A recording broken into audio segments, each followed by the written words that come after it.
Karachi police office पर हमले को नाकाम बनाने पर साबिक सदर आसिफ अली जरदारी ने ऑपरेशन में हिस्सा लेने वाले अहलकारों को एक रैंक प्रमोट करने की सिफारिश कर दी है। मजीद बात करेंगे डॉन न्यूज़ के नुमाइंदे खावर हुसैन से। खावर, बताइएगा साबिक सदर की जानिब से मजीद क्या सिफारिश की गई?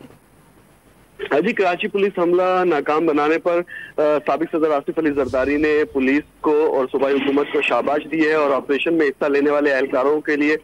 कहा गया है कि ऑपरेशन में हिस्सा लेने वाले एहलकारों को एक रैंक प्रमोट किया जाए। सिंध की क़यादत ने अब इस पर गौर शुरू कर दिया है और प्रमोशन का तरीका कार क्या होगा, इस हवाले से पुलिस के रूल्स को देखा जाएगा और उसके हवाले से फिर पुलिस के जवानों की दीदा दलेरी और दहशतगर्दों के सफाए पर और पुलिस की जानिब से जो ऑपरेशन में हिस्सा लेने वाले जो अहलकार थे जिन्होंने जमा मर्दी से दहशतगर्दों का मुकाबला किया और उसमें जाम शहादत भी नोश किया और कुछ जख्मी भी हुए, उनके लिए तारीफी असनाद का भी जो है ऐलान किया गया है आसिफ अली जरदारी की जानिब से। और उन्होंने कहा है कि सिंध पुलिस जमा मर्दी से दहशतगर्दी का मुकाबला कर रही है। सूबे में जहाँ जहाँ पर पुलिस एहलकार जो अपनी ड्यूटियां फराइज दे रहे हैं उन सबको शाबाश दी और खासतौर पर KPO ऑफिस में जो हमला हुआ था उस हवाले से उन्होंने कहा है कि तरीकाकार वजह किया जाए कि किस तरह से